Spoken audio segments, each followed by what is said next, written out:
GDP এবং GNP এই দুইটা টপিকে আমাদের সারা জীবন সমস্যা থাকে, দুইটা গুলিয়ে ফেলি, দুইটা নিয়ে মানে একদম ক্লিয়ার কনসেপ্টটা আমাদের কখনোই হয় না। আমাদের একটু ট্রিকি ওয়েতে কোশ্চেন দিলে আমরা ভুল করে ফেলি। আজকে 5 মিনিট শুধু একটু ভিডিওটা দেখেন, 5 মিনিট লাগবে না, 3 থেকে 4 মিনিটে আমি ক্লিয়ার করে দেওয়ার চেষ্টা করব। শুধু একটু দেখেন, জিডিপি যদি আপনি ক্লিয়ার করতে চান তাহলে আপনাকে 4টা পয়েন্ট মনে রাখতে হবে। কয়টা? 4টা। 1 নম্বরে হচ্ছে রাজনৈতিক সীমা কি, এটা আপনাকে বুঝতে হবে। অর্থনীতি মানে এক অর্থ বছর কি, এটা বুঝতে হবে। পণ্য ও সেবা কি জিনিস, এটা বুঝতে হবে। আর চূড়ান্ত মূল্য কি, এই জিনিসটা বুঝতে হবে। এই 4টা জিনিস যদি আপনি মাথায় রাখতে পারেন, জিডিপির যেখান থেকে যে কোনো রকমের সংজ্ঞা প্লাস কোশ্চেন হলে আপনি আনসার করতে পারবেন। দেখেন আমি একটু বোঝানোর চেষ্টা করি। রাজনৈতিক সীমা, আপনারা ভৌগোলিক সীমা চিনেন। ধরেন বাংলাদেশের যে আমরা ম্যাপটা দেখি, এই ম্যাপটা হচ্ছে ভৌগোলিক সীমানা। আপনারা এই বাংলাদেশের ম্যাপের বাইরে মনে করেন যে এটা বাংলাদেশের ম্যাপ, এবং এর বাইরে কিন্তু এই 12 নটিক্যাল মাইল পর্যন্ত, 12 নটিক্যাল মাইল পর্যন্ত কিন্তু যে রাজনৈতিক সমুদ্র সীমা আছে। দ্যাট মিন্স আমরা আমাদের দেশের রাজনৈতিক এরিয়া যতদূর পর্যন্ত, আমাদের কর্তৃত্ব যতদূর পর্যন্ত আছে, এই এরিয়াটাকে কি বলা হচ্ছে? এই এরিয়াটাকে বলা হবে রাজনৈতিক সমুদ্র সীমা। রাজনৈতিক সীমা বা রাজনৈতিক অঞ্চল মানে আমাদের দেশটার রাজনৈতিক অঞ্চল। এরপরে এক অর্থ বছরটা কি? আমরা ওই যে দেখি না যে বাজেট প্রণয়ন হয় জুন মাস থেকে পরের জুন পর্যন্ত, এটাকেই বলা হয় এক অর্থ বছর, মানে একটা বছর। এরপরে পণ্য ও সেবা, দেখেন আপনি দোকানদারকে 100 টাকা দিচ্ছেন এবং দোকানদার আপনাকে হয়তো 1 কেজি চাউল দিচ্ছে বা সাথে আরও কিছু পণ্য দিচ্ছে। দ্যাট মিন্স কি, আপনি দোকানদারকে টাকা দিচ্ছেন, বিনিময়ে আপনাকে কিছু দিচ্ছে, তার মানে দোকানদারের সাথে আপনার একটা লেনদেন হচ্ছে। এরপরে দেখেন আপনি আমাকে কি করছেন, আমাকে আপনি পেমেন্ট করছেন, সেখান থেকে আপনি ক্লাস করছেন, কিছু হাতে পাচ্ছেন না বাট ফিল করছেন, কিছু শিখতে পারছেন। দ্যাট মিন্স এটা সেবা। তার মানে আপনি দোকানদারকে কিছু দিচ্ছেন, দোকানদার আপনাকে টাকার বিনিময়ে কিছু পণ্য প্রোভাইড করছে, যেটা আপনি কি বলছে, যেটা পণ্য ক্রয় বিক্রয়, পণ্যের মাধ্যমে লেনদেন হচ্ছে। আর আমাকে কি টাকা দিচ্ছেন, বিনিময়ে আপনি কিছু শিখতে পারছেন। দ্যাট মিন্স এটা একটা সেবা, যা হাতে পাচ্ছেন না। এইটাকেই বলা হচ্ছে পণ্য এবং সেবা। এখন চূড়ান্ত মূল্য কি, এইটা বুঝতে হলে একটু খেয়াল করতে হবে।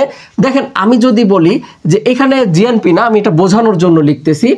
ধরেন এটা একটা বিল্ডিং, এখানে আপনি একটা ফ্ল্যাট কিনতে গেছেন এবং এই ফ্ল্যাটটা কিনতে গিয়ে আপনি কি জিজ্ঞেস করবেন যে এই ফ্ল্যাট বানাইতে কয় টাকার ইট লাগছে, কয় টাকার বালু লাগছে, কয় টাকার সিমেন্ট লাগছে, এটা কিন্তু আপনি জিজ্ঞেস করবেন না। বলবেন আপনি ফ্ল্যাটের দাম কত, কারণ ফ্ল্যাটটা বানাতে আমরা জানি কি, দেখা গেল যে বালু লাগছে, ইট লাগছে বেশ কিছু, তারপরে হ্যাঁ ইট লাগছে, সিমেন্টের বস্তা লাগছে এরকম। তার মানে অনেক কিছু জিনিস প্রয়োজন হয়েছে, রড লাগছে। কিন্তু আপনি কি এই সবগুলোর মূল্য হিসাব করে আবার ফ্ল্যাটের মূল্য হিসাব করবেন না। আপনি কিছু কিনতে গেলে জিজ্ঞেস করেন চূড়ান্ত মূল্য, মানে যেটার পরে আর কিছু হওয়া সম্ভব না। ফ্ল্যাটের পরে আর ফ্ল্যাট কি হবে? হ্যাঁ আপনি ফ্ল্যাটকে মডিফাই করতে পারেন, বাট ফ্ল্যাটের পরে তো আর কিছু ভেঙে ফেলা ছাড়া তো এটার কিছু কোনো উপায় নেই। এটা যদি কঠিন মনে হয় আরেকটা সহজ উদাহরণ দিই। চূড়ান্ত মূল্য কি, সহজ উদাহরণটা, আপনি যখন সিঙ্গাড়া কিনতে যান অথবা সমোসা কিনতে যান, আপনি কি দোকানদারকে গিয়ে বলেন যে কয় টাকার তেল লাগছে, আটা লাগছে, চাউল, তারপরে আলু লাগছে? আপনি সরাসরি যে বলেন যে সমোসা কি, সমোসার দাম কত। তার মানে এখানে বোঝাচ্ছে যে সমোসার দামটা হচ্ছে মেইন কথা, মানে চূড়ান্ত মূল্য। কারণ সমোসার পরে আর কিছু হয় না। কেন কিছু হয় না? কারণ সমোসার পরে যেটা হয় সেটা খেয়ে ফেলা হয়, সেখানে আর কিছু হওয়ার সম্ভাবনা নাই। তাহলে এই 4টা পয়েন্ট যদি আপনি মাথায় থাকে, রাজনৈতিক সীমা বলতে আমাদের দেশের সরকার বা জনগণের কর্তৃত্ব যতদূর পর্যন্ত আছে একটা দেশের, ওই পর্যন্ত। অর্থ বছর বলতে বোঝায় একটা বছর, মানে এক বাজেট থেকে আরেক বাজেট পর্যন্ত। পণ্য আর সেবা বলতে আমি তো বোঝাইলাম যে টাকার বিনিময়ে কিছু দ্রব্য কেনা এবং টাকার বিনিময়ে সেবা কেনা। যেমন আমার কাছ থেকে আপনি সেবা কিনছেন, দোকানদার কাছ থেকে আপনি চাউল কিনছেন, এরকম। চূড়ান্ত মূল্য কি, এই যে বললাম যে এখানে দেখেন চূড়ান্ত মূল্য আরেকটু বলি। আপনি যখন এগুলাই সব একসাথে হিসাব করবেন তখন কিন্তু ডাবল হয়ে যাবে। কারণ আপনি ইট বালু সিমেন্টও হিসাব করছেন, ফ্ল্যাটের দাম হিসাব করছেন, হবে না। দ্যাট মিন্স আপনাকে আগে ফ্ল্যাটের দাম হিসাব করে নিতে হবে, তাহলে এগুলো অটোমেটিক এর ভিতরে চলে আসবে, লভ্যাংশ সহ। তাহলে এখন আপনাকে যদি কেউ জিডিপি এর ফুল মিনিং জিজ্ঞেস করে, তাহলে আপনি কি বলবেন? গ্রস ডোমেস্টিক প্রোডাক্ট, মানে এক বছরে এক অর্থ বছরে রাজনৈতিক সীমার ভিতরে পণ্য এবং সেবা বিক্রি করে পণ্য এবং সেবার চূড়ান্ত মূল্য যেটা পাওয়া যায় সেটাকে কি বলা হচ্ছে? সেটাকে বলা হচ্ছে জিডিপি। তার মানে ঘরোয়া উৎপাদ, যেটা এক বছরে আমাদের রাজনৈতিক ভূখণ্ডের ভিতরে বা ভূখণ্ডের রাজনৈতিক সীমার ভিতরে তৈরি হচ্ছে, সেটাকেই বলা হচ্ছে কি? জিডিপি।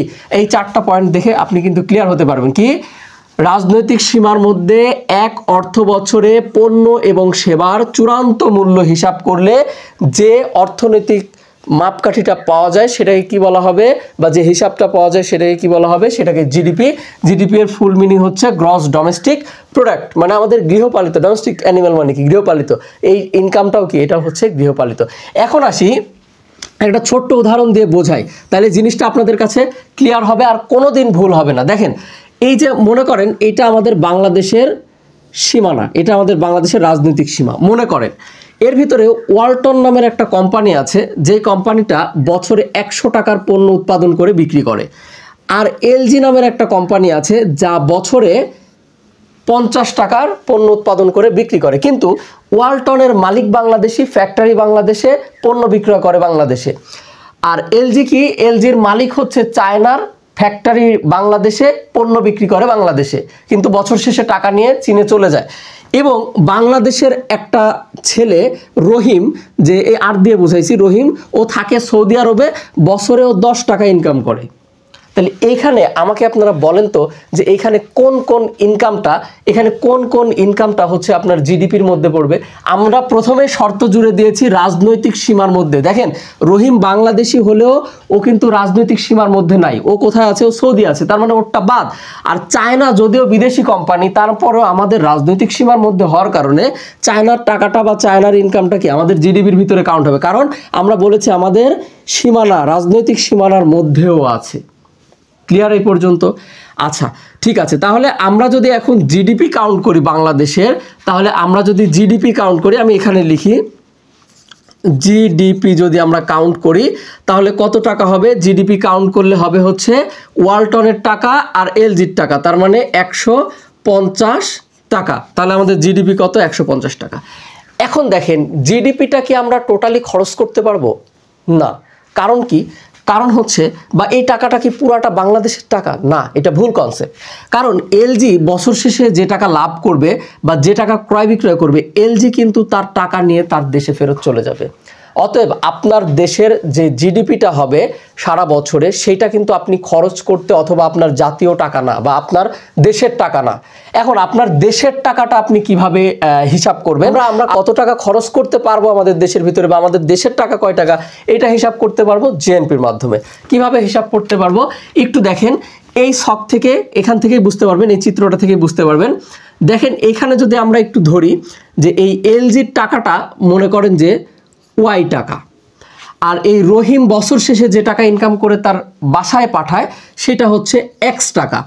এখন এইখান থেকে হিসাব করেন তো, জিডিপি যে আমরা বের করেছিলাম, GNP equal to GDP minus হচ্ছে, মাইনাস না, আমরা প্লাস ধরলাম, প্লাস এই রহিম যে টাকা বছর শেষে দেশে পাঠাচ্ছে সেই টাকাটাও তো যুক্ত হবে, কারণ আমরা জিডিপির সাথে এই রহিমের টাকা যুক্ত করিনি। তার মানে কি এক্স টাকা, রহিমের টাকা কত? এক্স টাকা। এরপরে আসি বছর শেষে এই জিডিপি যেটা আমরা হিসাব করলাম, এইখান থেকে এলজি কিন্তু 50 টাকা নিয়ে চলে যাচ্ছে, তার টাকাকে আমরা কি ধরছি? মাইনাস ওয়াই টাকা, কারণ সে তার টাকা নিয়ে তার দেশে ফেরত যাচ্ছে, চীনে চলে যাচ্ছে। তাহলে আমরা জিডিপি ধরছিলাম কত? জিডিপি বের করছিলাম 150 টাকা, প্লাস হচ্ছে রহিমের টাকা, কারণ রহিম বছর শেষে দেশে টাকা পাঠাবে, ওটা জিডিপির ভিতরে আসেনি, তার মানে বছর শেষে রহিম টাকা পাঠাবে এক্স টাকা, এবং বছর শেষে এলজি ওয়াই টাকা নিয়ে চলে যাবে। তার মানে 150 প্লাস এখানে রহিমের টাকা হচ্ছে 10 টাকা, মাইনাস হচ্ছে এই এলজি যে টাকাটা নিয়ে চলে যাবে সেই টাকা হচ্ছে 50 টাকা। তাহলে কত? টোটালে 110 টাকা দাঁড়াচ্ছে হচ্ছে আমাদের জিএনপি, 110 টাকা, হ্যাঁ, জিএনপি দাঁড়াচ্ছে। তাহলে এই হিসাবটা কি বুঝতে পারছেন আপনারা? এইভাবে হিসাব করলে আর কোনোদিন আপনাদের জিডিপি জিএনপি নিয়ে মিক্সড হবে না, ঝামেলাও বাঁধবে না, কখনো এলোমেলো হবে না। আশা করি এইভাবে বাংলাদেশে কেউ বোঝাইছে কিনা আমার জানা নাই, আমি চেষ্টা করলাম একটু অন্যভাবে বোঝানোর জন্য আপনাদেরকে। সবাই ভালো থাকবেন, সুস্থ থাকবেন, আল্লাহ হাফেজ, আসসালামু আলাইকুম।